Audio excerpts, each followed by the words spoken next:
Good morning. Today we'll discuss the various themes of Emily Dickinson's poetry. First and the foremost theme that Dickinson uses is death in her poetry. No two poems have exactly the same understanding of death, and death is sometimes gentle, sometimes menacing, sometimes simply inevitable. The poem I Heard a Fly Buzz, Dickinson investigates the physical process of dying. She personifies death and presents the process of dying as a simple realization that there is eternal life. In Behind Me Dips Eternity, death is the normal state, life is but an interruption. In the poem My Life Had Stood Like a Loaded Gun, the existence of death allows for the existence of life. So, death is the moment where the speaker can cash their check of good behavior for their eternal rewards. All of these varied pictures of death, however, do not truly contradict each other. Death is the ultimate unknowable, and so Dickinson circles around it, painting portraits of each of its many facets as a way to come as close to knowing it as she can. Truth and its tenuous nature. Dickinson is fascinated and obsessed with the idea of truth, and with finding it in her poems, she knows that this is close to impossible.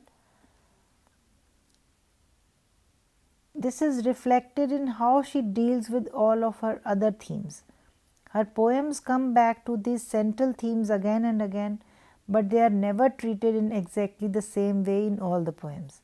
She discovers the new sides to each of them, comes to them from new angles, tries to relate in new ways, and by investigating each theme again and again in seemingly contradictory manner, she is finding the truth in her circuits, means around her. Dickinson also clearly shows that truth is found more easily in negative or painful emotions. In I Like a Look of Agony, she shows how she can only trust people who are dying because that is the only thing that cannot be faked. Her own grief and others is powerful to her because while it may not be pleasant, she has found something honest. And this drives her poetry. The experience of these painful emotions allows her to represent them faithfully and bring out or write honest poetry. Fame and success. Dickinson wrote many poems dealing with fame and success. These poems almost always explain or elucidate the negative sides of these ostensibly positive things. In poem I Am Nobody, Who Are You? To gain fame, one must advertise oneself, use one's own name and identity as marketing tools.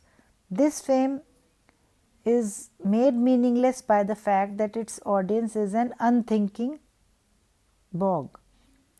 Success is counted sweetest does not present quite so wholly negative vision of fame and success. Success here, however, is dangerous, for it takes away the speaker's ability to appreciate that success.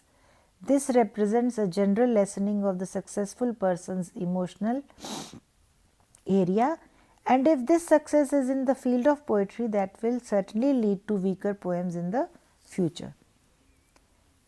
So, this focus on the negative side of fame and success makes it seem like Dickinson did not want them for herself, that she was happier unpublished and unknown.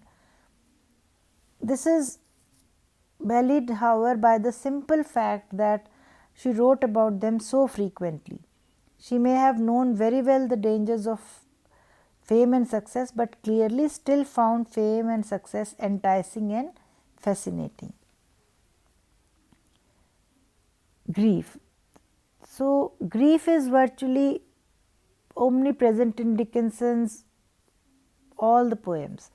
Other characters are few and far between these poems, but grief is practically Dickinson's primary companion.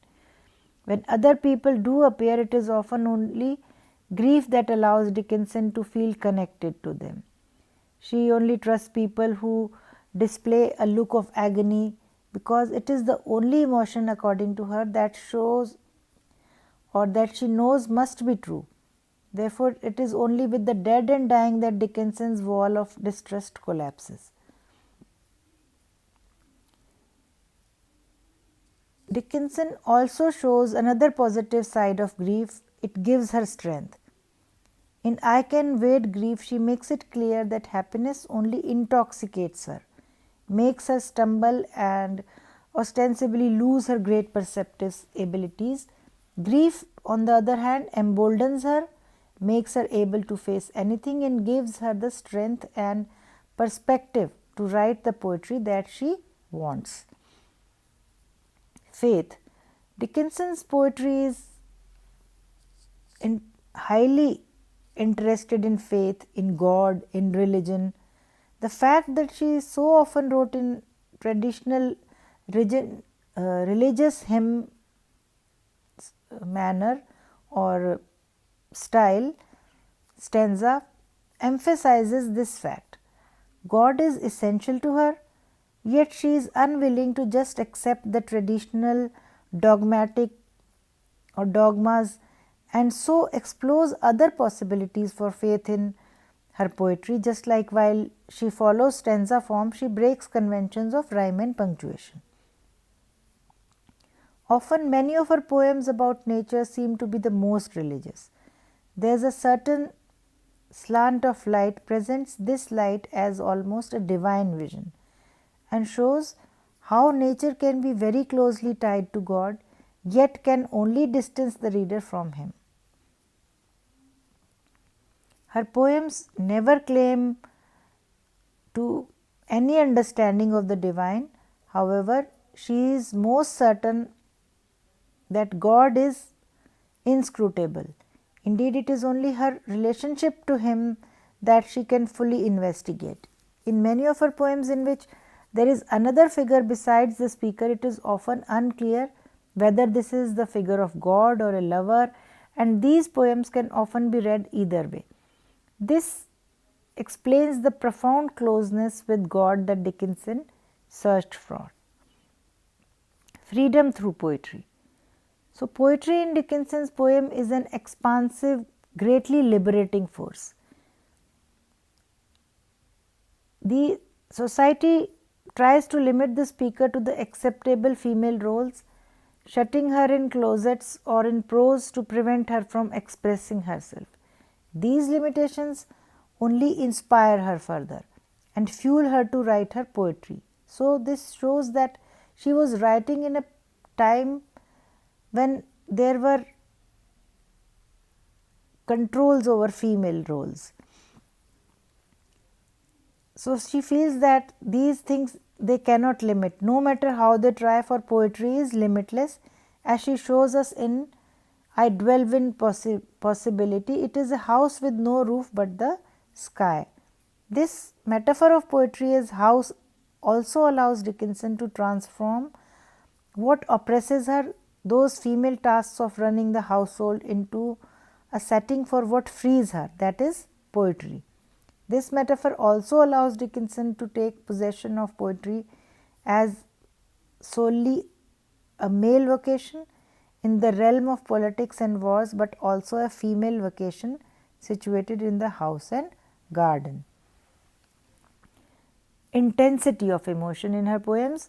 Dickinson's poetry exhibits a profound intensity of emotions, and her poems also focus on this as a subject, knowing or trying to understand the virtues of such intensity. She shows that only the most intense emotions can be trusted, can be exhibited for others with honesty, and therefore only the most intense emotions belong in poetry. Dare You See a Soul at the White Heat shows, however, that while positive, this level of emotional intensity is neither easy to produce and experience, nor is it easy to observe. In this poem, the speaker must enact a painful forging process to refine her emotions to this heightened level, and while it is glorious, almost divine when she does, it is still a challenging thing for the reader to observe. The first day's night had come shows just how dangerous such intensity of emotion can be, why the reader must dare to witness it. In this poem, the speaker's emotions are so overpowering that she cannot maintain a whole incorporated identity and she loses her mind.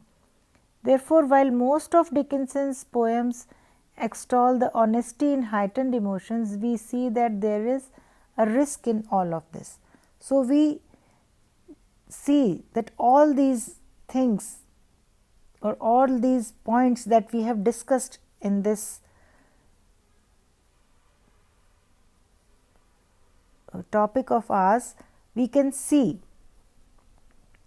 that Dickinson has used all of these in her poems. All these points or these themes can be seen somewhere or other in her poems. Thank you.